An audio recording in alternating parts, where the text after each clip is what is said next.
Hello students and welcome to the lecture. So students, as we noted, we are covering the scheduled and the tribal areas. Okay, this is the topic that we are covering right now. Okay, and basically within this particular series of schedule and the tribal areas, within this particular series of the schedule and the tribal areas, these are the topics that we have scheduled for the discussion. Like starting with the introduction part, thereafter the schedule areas in India, an overview. Then the criteria for identification of scheduled areas, then the constitutional provisions and the governance, then the concerns related to the scheduled areas, then the administration of scheduled areas, then the scheduled tribes, okay, then the concerns or you can say general concerns of the tribal community, then addressing the challenges they are facing, significance of indigenous communities, problems faced by the tribal groups, the conclusion, and the administration of the tribal areas. Okay, so these are the topics that we had scheduled. If we talk about the topics that we have covered so far, so basically we have done with the introduction part, we have done with the schedule areas in India, an overview of it, we have done with the criteria for identification of schedule areas. Okay, these three topics are the topics that we have covered so far. The topic on which we have been discussing is the constitutional provisions and the governance that we had started in the previous lecture. Okay, and the topics that we are left with, these topics are the concerns related to the scheduled areas, administration of the scheduled areas, scheduled tribes, general concerns of the tribal community, addressing the challenges, significance of the indigenous communities, problem faced by the tribal groups, conclusion, and the administration of tribal areas. Okay, so this is the picture that we have created so far altogether. In this lecture, we will start from where we had left. But before this, let me ask you a very simple question. Okay, like in the previous lecture, I had told you the state of Manipur is right now facing then internal conflicts. Okay, facing an internal conflicts. The two tribes are fighting with each other. Okay, now you are required to tell me the name of these two tribes. I had already given you answer in the previous lecture, so now I want a right answer from all of you. So to answer this kind of question, you will have 10 seconds to think an answer, and your time starts now.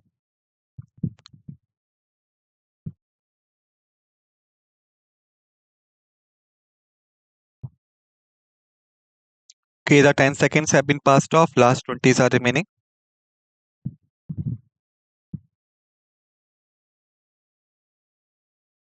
Okay, the last 10 seconds.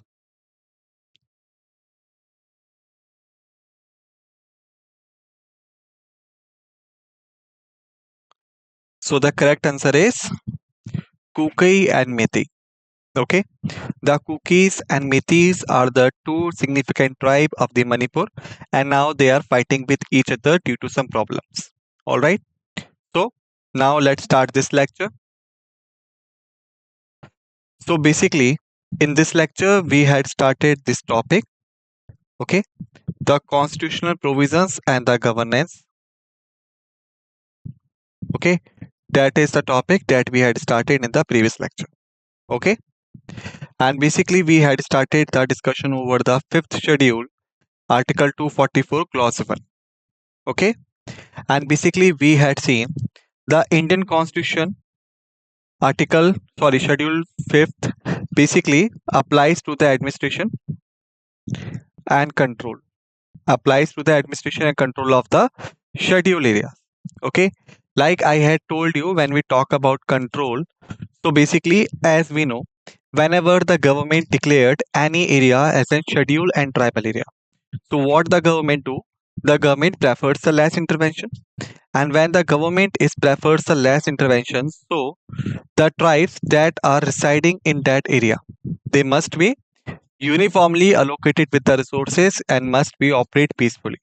Okay, so that's why even though the government is not intervening in the internal matters, but still the government administers some control.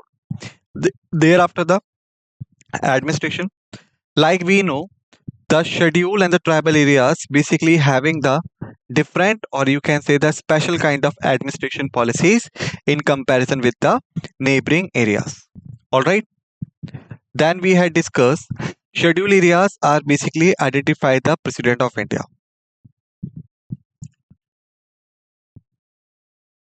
Okay. So what is the mechanism of this if we talk about it? Okay. So what generally happens? Like first, the state government is required to submit the request. Okay.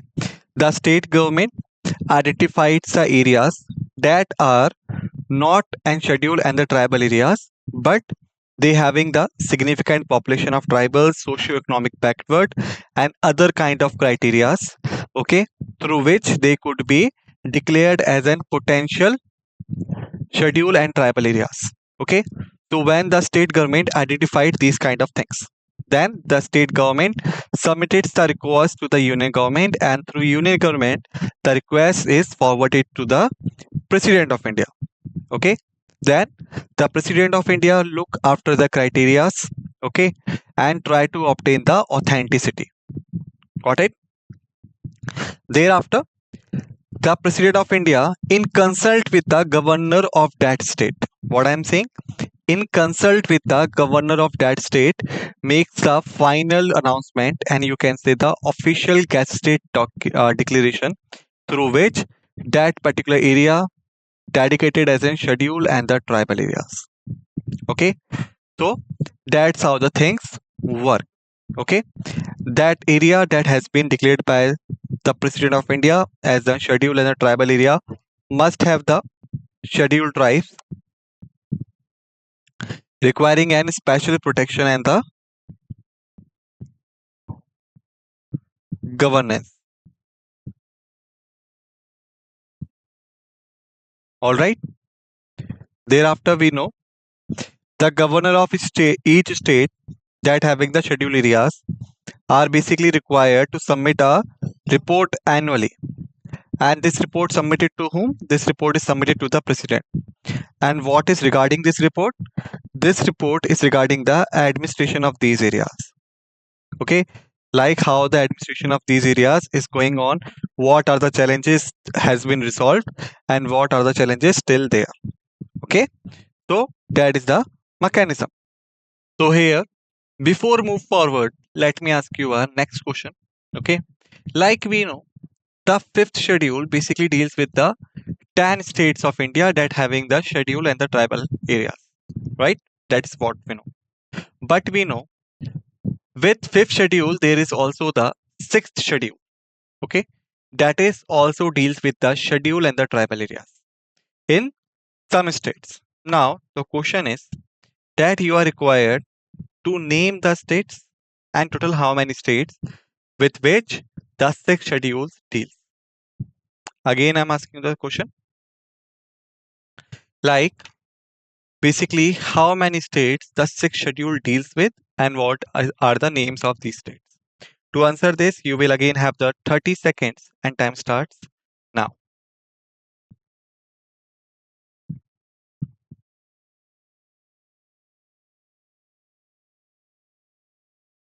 10 seconds have been passed off, last 20s are remaining.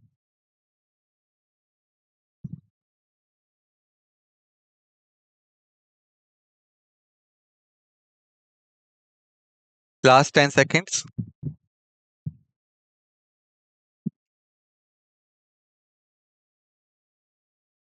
Okay, the time's up.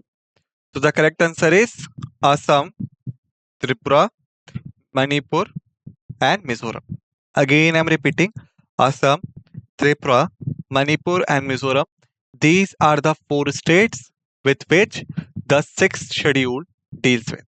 All right, now let's move forward. So, this is the sixth schedule Article 244 clause 2. So now here we have seen one thing also, like Article 244 clause 1 deals with the fifth schedule. Article 244 clause 2 deals with the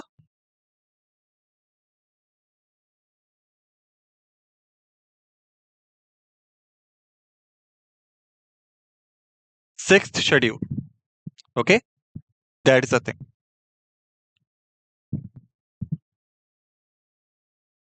So the sixth schedule of Indian Constitution provides for the administration of the tribal areas. Okay, administration of the tribal areas in 4 states, and these states are the Assam, Meghalaya, Tripura, and Mizoram.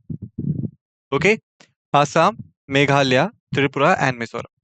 All right, and all these states are the northeastern states. All these states are northeastern states, that all we know. So basically, if we're talking about the northeastern states, then let us remind their names. Okay, so now the next question that is going to be in front of you is that what are the names of the states that formed a part of Seven Sisters? Again, I'm repeating the question. What are the names of the states that formulate a part of Seven Sisters? To answer this question, you will have the 30 seconds and your time starts now.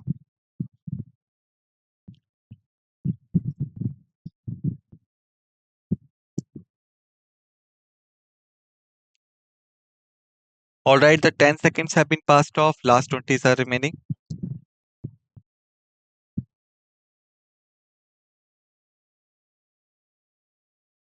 Okay, last 10 seconds.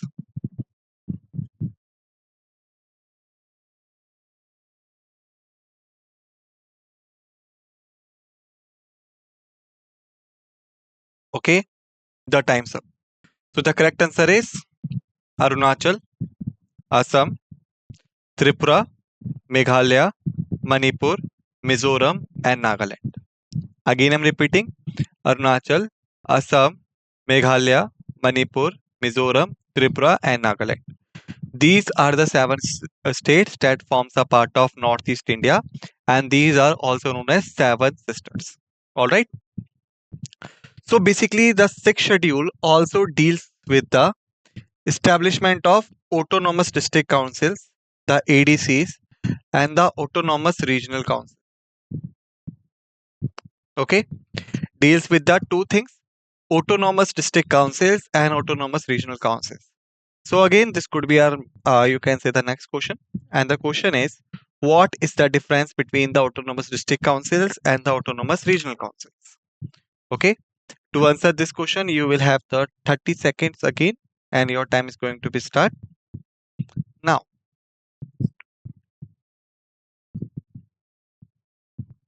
Just think about it.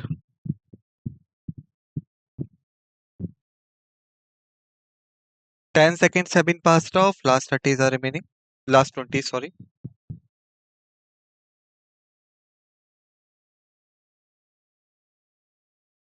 Last 10 seconds are there.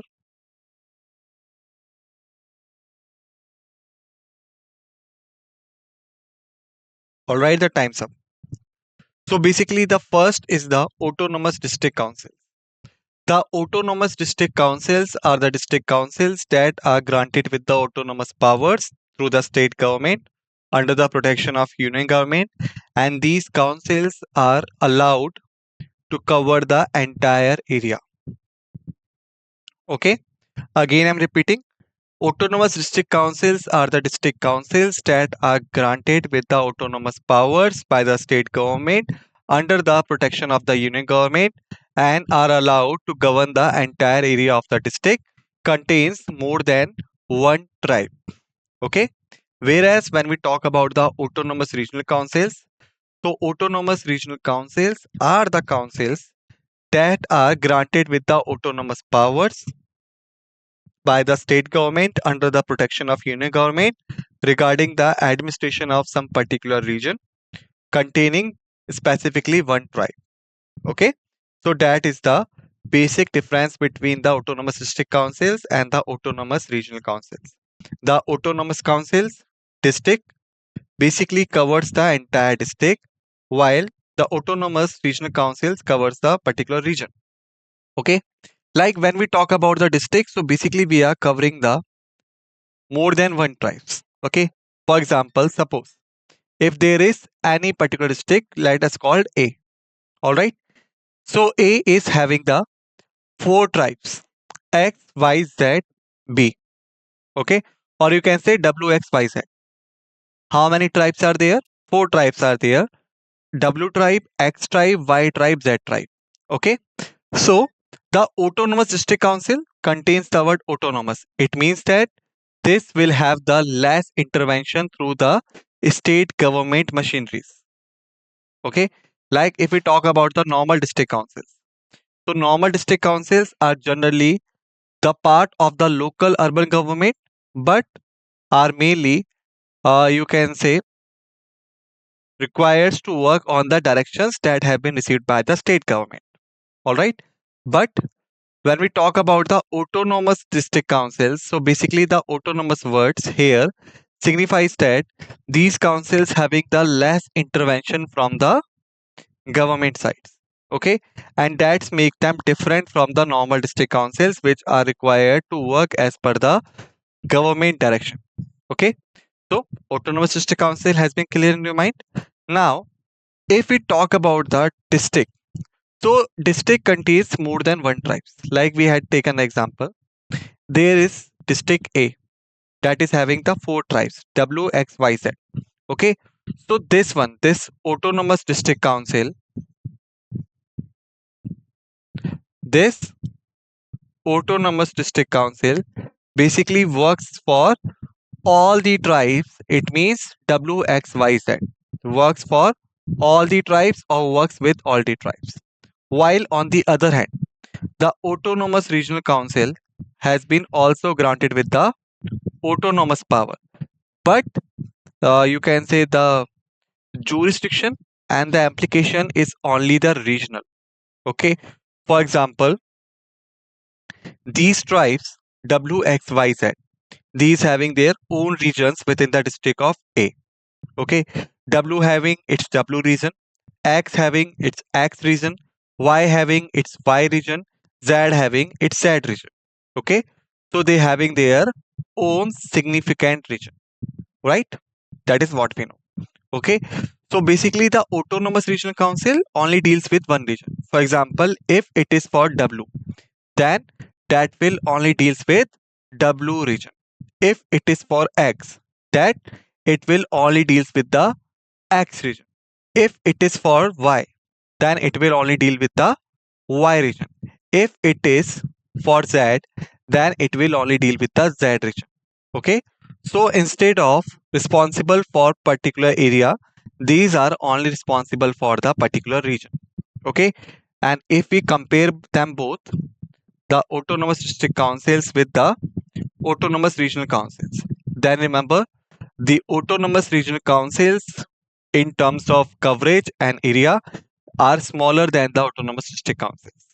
Or on the other hand, you can say the autonomous district councils are larger than the autonomous regional councils in terms of coverage and the area. Okay, and basically the sixth schedule provides for the establishment for these areas that have been declared as a schedule in the tribal areas, and that gives them the significant autonomy in the governance. Okay, like as we know, basically as a nation, we try to get their support. We try to indulge them in the mainstream. Okay, that is what we try. But we tried it while preserving their culture. Okay, we are not trying to indulge them in the autonomy, to indulge them in the mainstream and all by pressurizing them and by destroying their cultural identity. Okay, so that's why the autonomy in governance has been provided to them. Thereafter, the TACs, the Tribal Advisory Council. If you will look at it, okay, if you will look at it, you will see that there are certain things. There are certain things that are important. First, council. Second, advisory. Third, tribal. So it is having the three forms: 1, 2, and 3. And if we will try to break them, then where do we start? First is the council. Council signifies that it is a multi-member body, then only it will be a council. Okay. If it is not a multi-member body, then this will be a, you can say, single person committee and all right.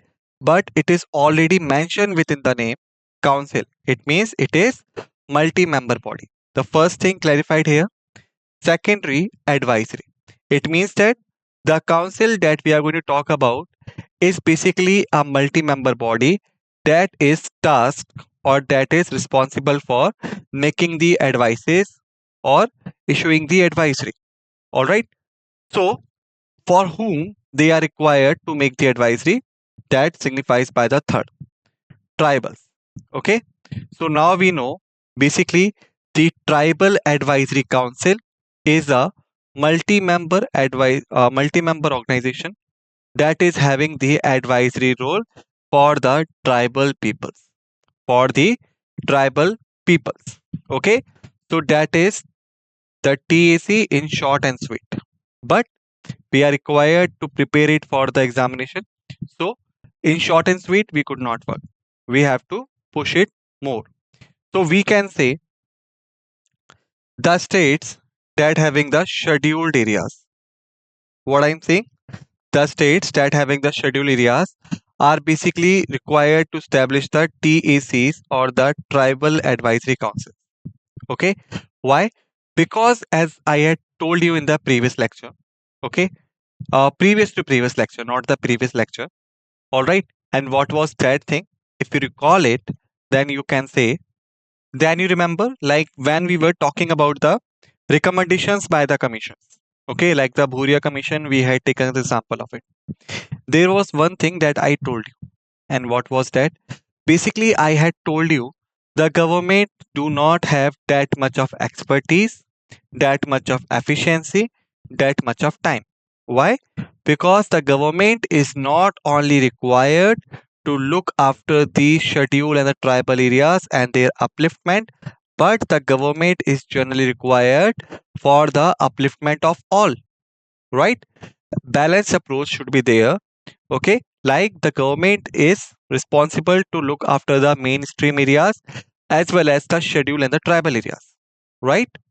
So basically we know the government for that kind of things basically appointed the commissions and the committee. Okay, but is it possible that the commissions and the committee could be appointed each and every time? That is the first concern. The second concern is the committee and commission could be appointed only after the certain period of time. Okay, so basically you can say during this time gap, suppose if the one committee appointed in January, the second committee was appointed in July, so there is a time period for 6 months. Within this 6 months, whatsoever happening in the tribal areas and the schedule areas, who will make the recommendations to resolve them? Who will make the plan to address these challenges?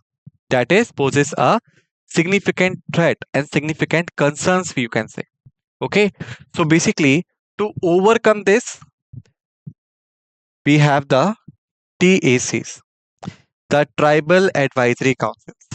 Okay, the Tribal Advisory Councils or the TACs are basically the standing council committees that are having the efficiency, that are having the expertise, and that are having the sufficient time because they are dedicatedly required to make the advices on the tribal matters.